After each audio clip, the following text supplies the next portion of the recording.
sudah ada Juknis, kurikulum AI dan coding segera diterapkan di Banjarbaru. Oh ya, dari coding dan AI ini program nasional ya. Untuk di Kalsel ini pelaksananya Hasnur Center dalam bentuk semacam rekanan dari kementerian untuk men-trigger kurikulum coding dan AI tersebut. Kemudian sekolah-sekolah yang dapat program tersebut ada sekitar 43 sekolah. 49 sekolah. Mereka mendapatkan bus kinerja untuk melaksanakan kurikulum tersebut. Kemudian mereka biasanya setelah ini kan dipanggil ya, mendapatkan pelatihan dan seterusnya untuk pengukuran kurikulum dan lain-lainnya. Mereka mempunyai kewajiban untuk pengimbasan di tahun kedua seperti itu. Di sekolahnya ada nih 3 dasar. Salah satu di antaranya untuk sekolah negeri Kota Banjarbaru di mana aja nih Pak Kadis? Merata apa ada? Merata. Oh, merata. Negeri Al-Azhar yang swasta ya. Tok Tabat. Ini kayaknya se-Banjarbaru rata ya. Penitik beratan nih untuk pembelajaran AI coding ini apa nih dari hasil dari Juknis di pusat? Ya, materinya ya materi dasar coding AI. Ya, kalau coding ini bilangan binari ya, seperti itu ya, bilangan binari dan seterusnya. Dikenalkan ke anak-anak lebih awal. Coding sederhana, membuat aplikasi sederhana. Untuk AI ya ini lebih sifatnya terapan ya. Saya pikir kita pun bisa menggunakan AI di kehidupan kita masing-masing. Iya, iya. Jadi dari sekolah tingkat jenjang sekolah dasar berarti juga ya? Dan SMP sesuai kewenangan. Oh iya. Ini apakah dampaknya ini kepada anak-anak tuh kayak apa tuh nanti itu? Apakah sudah ada, ini kan mungkin ada pemetaannya tuh? Mungkin takutnya kan kalau terbebani lah siswa gitu. Ya, jadi kalau mengukur dampaknya biasanya sudah jalan dulu ya.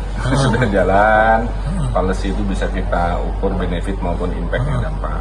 Seperti itu. Dan coding AI ini kan baru launching. Nah, jadi kita melihat nanti bagaimana respon sekolah yang akan melaksanakan kurikulum ini, dan yang jelas sisi pengukurannya akan kami lihat dari raport pendidikan sekolah-sekolah tersebut. Implementasinya ini di tahun ini juga rencana? Ya. Bulan kapan atau tahun ajaran baru kah? Ini masih posisi pelatihan. Jadi setelah selesai pelatihan, mereka akan melaksanakan di tahun kedua pengimbasan sekolah. Guru-gurunya berarti yang dilatih ya? Ya, guru-gurunya. Dia kah? Kalau perangkatnya itu siapa? Perangkat ini macam-macam ya. Sejauh ini yang ada di sekolah ini ada laptop, Chromebook. Nah, biasanya sekolah-sekolah yang ditunjuk ini terbaca di Dapodik ada memiliki alat-alat tersebut. Kayak, terus? Kalau untuk guru tadi terkait kriterianya, apakah ada ditentukan yang mana itu diikutkan di pelatihan atau ada sifatnya ada ya. Biasanya background IT seperti itu. Karena di Banjarbaru juga ada mulok IT kan selain bahasa Inggris ya. Selain mulok daerah pilihannya baca tulis Al-Quran dan IT. Untuk SMP IT-nya.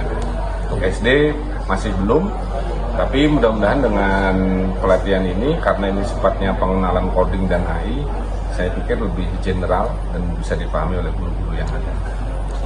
Baik, terkait tentang pembelajaran coding dan AI, sampai saat ini untuk kami di jenjang SD masih belum menerima Juknis yang rinci, juga pelatihan. Hanya saja memang kami sudah mendapatkan info bahwa di bulan Juli ini ada beberapa sekolah yang termasuk menjadi sasaran pelatihan, baik itu pembelajaran mendalam, deep learning, dan juga pembelajaran coding dan AI. Kalau tidak salah ada 33 sekolah yang menjadi sasaran pelatihan itu, dan insya Allah itu di bulan Juli ini ketika anak-anak sedang libur kenaikan kelas. Termasuk SD 1 Loktabat Utara kah? Termasuk SD kami, SDN 1 Loktabat Utara, karena sasaran ini mayoritas adalah sekolah-sekolah yang mendapatkan BOS kinerja. Artinya sekolah yang baik itu berprestasi maupun berkemajuan terbaik. Kemudian untuk infrastruktur sekolah nih kayak perangkat seperti apa Pak kesiapannya Pak? Untuk sekolah kami, alhamdulillah sudah punya lab dan juga punya Chromebook, walaupun jumlahnya masih terbatas, yaitu 15 buah.